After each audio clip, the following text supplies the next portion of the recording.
I, 42F, reconnected with my daughter, 24F, after giving her up for adoption, but now her fiancé, 26M, is causing problems. My life has been a roller coaster of emotions and experiences, and I feel like I need to share my story.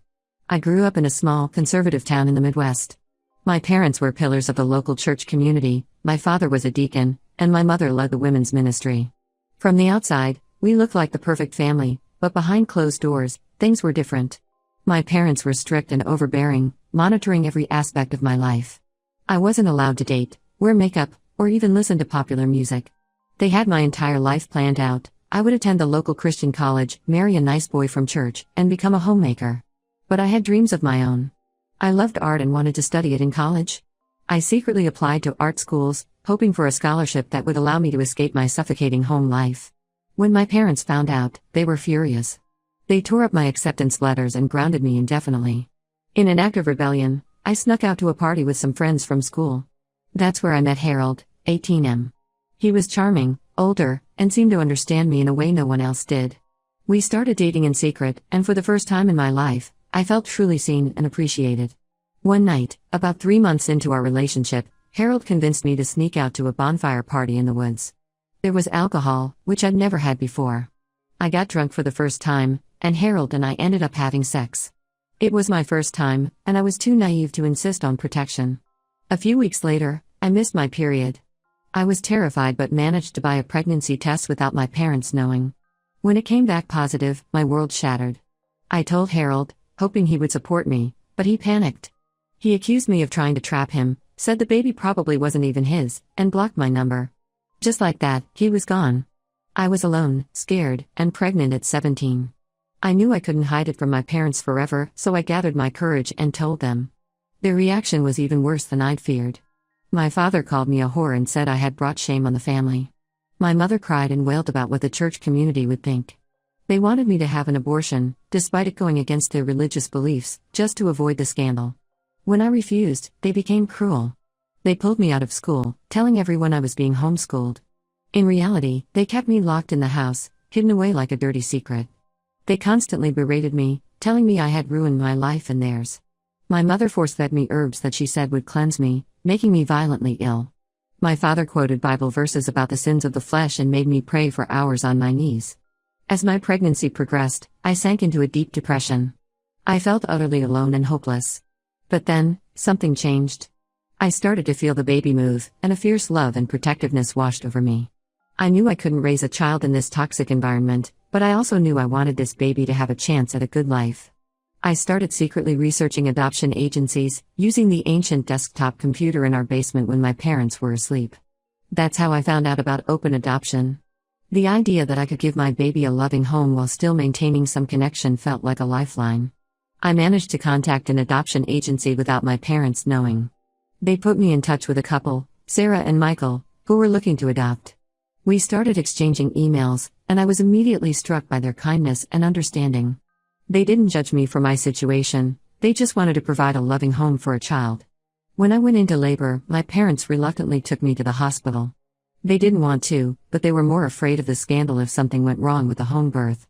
Sarah and Michael were there, and their support got me through the grueling 18-hour labor. When my daughter was born, I held her for a few precious moments before handing her to her adoptive parents.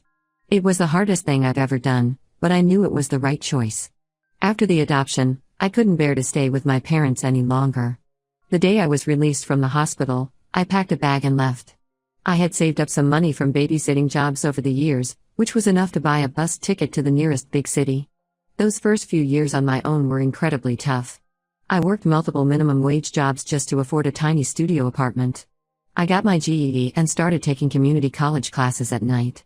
It was exhausting, but the thought of building a better life for myself kept me going. I threw myself into my studies and eventually earned a scholarship to finish my degree at a state university.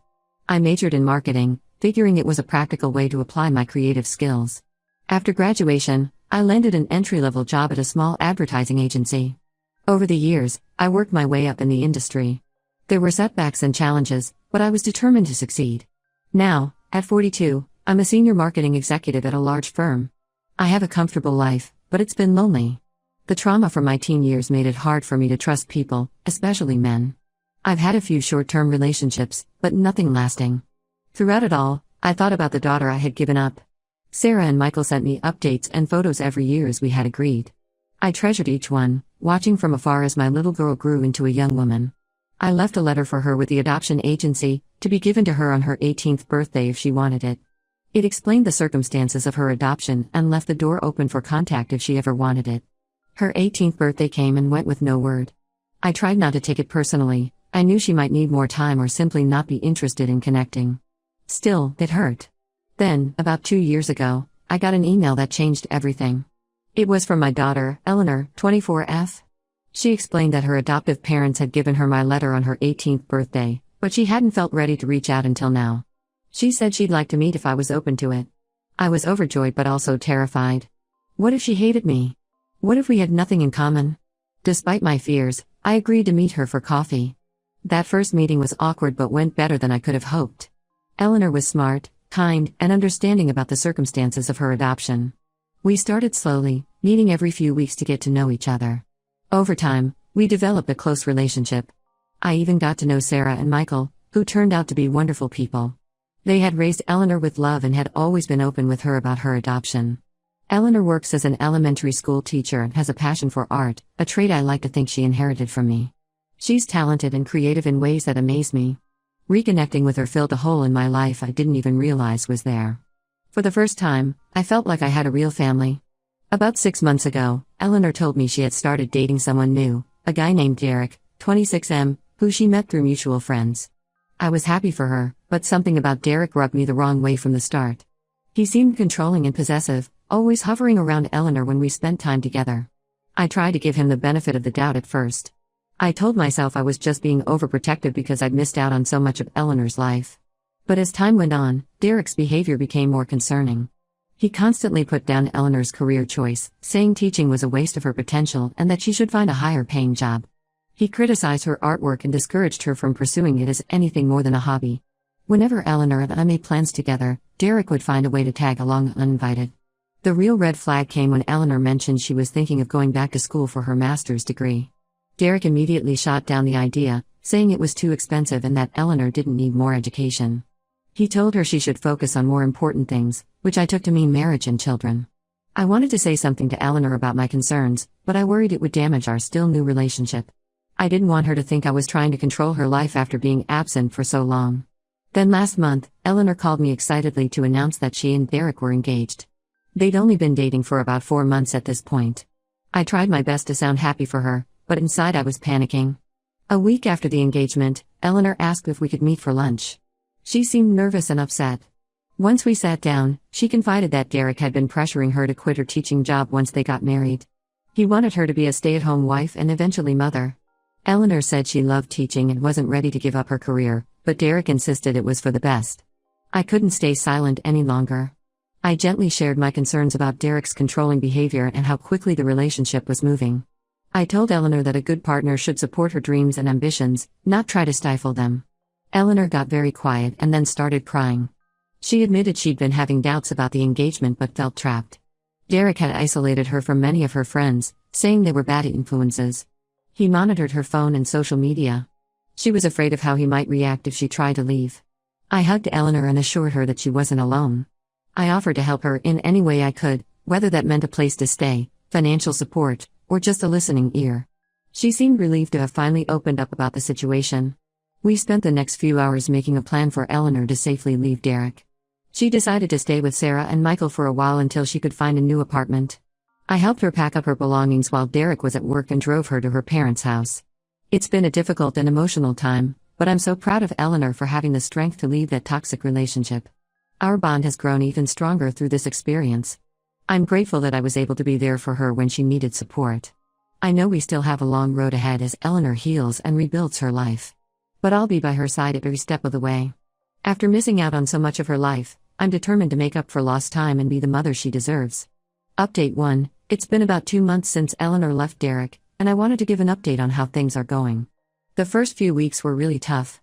Derek didn't take the breakup well at all. He bombarded Eleanor with calls and texts, alternating between begging her to come back and making angry threats. We had to block his number and all social media accounts. Derek also started showing up at Eleanor's school, trying to corner her in the parking lot. Thankfully, the principal was understanding of the situation and arranged for a security guard to escort Eleanor to and from her car. We also filed for a restraining order, which was granted pretty quickly given Derek's erratic behavior. Eleanor has been staying with Sarah and Michael, which has been good for her. They've been incredibly supportive throughout this whole ordeal. She's also been seeing a counselor to work through the emotional trauma from the relationship. I can already see a positive change in her. She seems more confident and relaxed. One unexpected development is that Eleanor's passion for art has reignited. Without Derek's constant criticism, she's rediscovered her love of painting. She's even talking about maybe trying to sell some of her work or do commissions on the side. I've been spending a lot of time with Eleanor, helping her apartment hunt and just being there to talk. Our relationship has grown so much closer through all of this. She's opened up to me about her fears and insecurities in a way she never had before. I feel honored that she trusts me enough to be vulnerable. There was one scary incident about a month ago. Eleanor and I were having dinner at a restaurant when Derek showed up, clearly drunk. He started yelling and making a scene, accusing me of stealing Eleanor from him. The restaurant staff called the police and Derek was arrested for violating the restraining order. It shook Eleanor up pretty badly, but she handled it with amazing strength. On a more positive note, Eleanor has reconnected with several friends she'd lost touch with during her relationship with Derek. It turns out he had been actively working to isolate her, telling her that her friends were jealous of their relationship or bad influences. Her friends have been wonderfully supportive, and it's been great to see Eleanor laughing and enjoying herself with them. Eleanor has also thrown herself back into her teaching career with renewed enthusiasm. She's taking on some extra responsibilities at school and her principal has hinted that a promotion to lead teacher might be in her future. Seeing her eyes light up when she talks about her students just reinforces how wrong Derek was to try to make her quit. As for me, this whole experience has made me realize how much I'd been holding myself back from forming close relationships. Reconnecting with Eleanor and being there for her through this difficult time has opened my heart in ways I never expected. I've even started cautiously dipping my toes into the dating pool, nothing serious yet, but it feels good to be open to the possibility of companionship. I've also been doing a lot of reflection on my own past and how it shaped my life. I realized that I never really dealt with the trauma from my teenage years, I just buried it and focused on building my career. Seeing Eleanor work through her issues in therapy has inspired me to do the same. I've started seeing a therapist of my own, and it's been challenging but incredibly helpful. One thing that's come up in therapy is my relationship with my parents. I hadn't spoken to them since the day I left home at 17. Part of me had always wondered if they ever regretted how they treated me, but I was too afraid to reach out. With my therapist's encouragement, I decided to write them a letter. I didn't expect a response, but I felt it was important for my own healing to express my feelings. To my surprise, I received a letter back from my mother a few weeks later. She expressed deep remorse for how they had treated me and said they had spent years regretting their actions. She said they had tried to find me several times over the years but hadn't been successful. She asked if we could meet to talk. I'm still processing how I feel about this. Part of me wants to reconnect and heal those old wounds, but another part is still angry and hurt. I haven't decided yet if I'm ready to see them, but I'm discussing it with my therapist and Eleanor. Through all of this, Eleanor has been my rock. She's been so understanding and supportive as I work through my own issues. Our roles have reversed in a way, now she's the one comforting and advising me. It's created a beautiful balance in our relationship. Eleanor is still living with Sarah and Michael but has started looking for her own apartment. She's talking about maybe getting a studio space where she can work on her art. I've offered to help her financially if she needs it, but she's determined to do it on her own. I'm so proud of her independence and strength. Overall, while the past couple of months have been challenging, I'm feeling optimistic about the future. Eleanor is healing and rediscovering herself, and our mother-daughter bond grows stronger every day. I'm just so grateful that I've had the opportunity to be there for her and to experience the joy of having her in my life. Update 2. It's been about 6 months since my last update, and a lot has happened. I wish I could say everything has been smooth sailing, but we've had some unexpected challenges. The good news first, Eleanor is doing really well overall. She found a great apartment and has settled into her new independent life. Her art has taken off in a big way. She's started an Etsy shop selling prints of her paintings and it's been more successful than she ever imagined. She's even talking about eventually transitioning to art full-time if things continue to go well. Eleanor also got that promotion at school to lead teacher. She's thriving in the new role and her students adore her. Seeing her confidence grow and watching her pursue her passions has been incredibly rewarding. Our relationship continues to strengthen. We have a standing weekly dinner date and talk or text almost every day. Eleanor has started calling me mom, which never fails to make my heart swell. I feel so lucky to have this second chance at being her mother. Now for the not-so-good news. About 2 months ago, Derek resurfaced. Apparently, he'd been in rehab for alcohol abuse. He reached out to Eleanor saying he was sober now, had been going to therapy, and wanted to apologize for his past behavior. Eleanor was understandably wary, but also conflicted. Part of her wanted to believe Derek had really changed. Against my better judgment, she agreed to meet him in a public place to hear him out. To my surprise, Derek actually seemed sincere. He took full responsibility for his abusive behavior and didn't try to make excuses. He said he understood if Eleanor never wanted to see him again, but hoped they could eventually be on friendly terms. Eleanor came away from the meeting feeling confused. She said she could tell Derek had done a lot of work on himself, but she wasn't sure if she could ever trust him again. She asked for my advice, which put me in a tough position. On one hand, I was proud of Eleanor for being open to forgiveness and seeing the potential for people to change. On the other hand, I was terrified that Derek might worm his way back into her life and hurt her again. I tried my best to be objective. I told Eleanor that while it was good that Derek was getting help, she didn't know him anything. I suggested that if she wanted to cautiously rebuild a friendship, she should do it on her own terms and with very clear boundaries. For a while, things seemed okay. Eleanor and Derek had occasional, brief interactions, mostly just exchanging polite texts. But then Derek started pushing for more. He wanted to get coffee, to come see Eleanor's new apartment, to meet up with her and her friends. Eleanor tried to maintain boundaries, but I could see her resolve weakening. She started making excuses for Derek's pushy behavior, saying he was just excited to reconnect. I gently reminded her of how things had been before, but I could tell she didn't want to hear it. Things came to a head last week. Eleanor called me in tears, saying she and Derek had gotten into a huge fight. Apparently, he'd shown up at her apartment unannounced and gotten angry when she wouldn't let him in. He accused her of leading him on and said some pretty nasty things. The whole incident was a wake-up call for Eleanor. She realized that despite his claims of change, Derek was still trying to control and manipulate her. She blocked his number again, and we're in the process of renewing the restraining order. Eleanor is pretty shaken up, but I think in a way she's relieved to have confirmation that ending things with Derek was the right choice. She's been spending a lot of time at my place, not wanting to be alone in her apartment. I'm more than happy to have her here and provide whatever support she needs. On a personal note, I've made some progress with my own family situation. After much consideration and discussion with my therapist, I decided to meet with my parents. We met at a neutral location, a quiet cafe in a neighboring town. It was an emotional and difficult meeting. My parents apologized profusely for how they treated me as a teenager. They explained that after I left, they did a lot of soul-searching and eventually left their church, realizing how toxic and controlling it had been. They've spent years in therapy themselves, working through their own issues and trying to understand where they went wrong with me. While I appreciate their apology and the work they've done on themselves, I'm not ready to fully let them back into my life.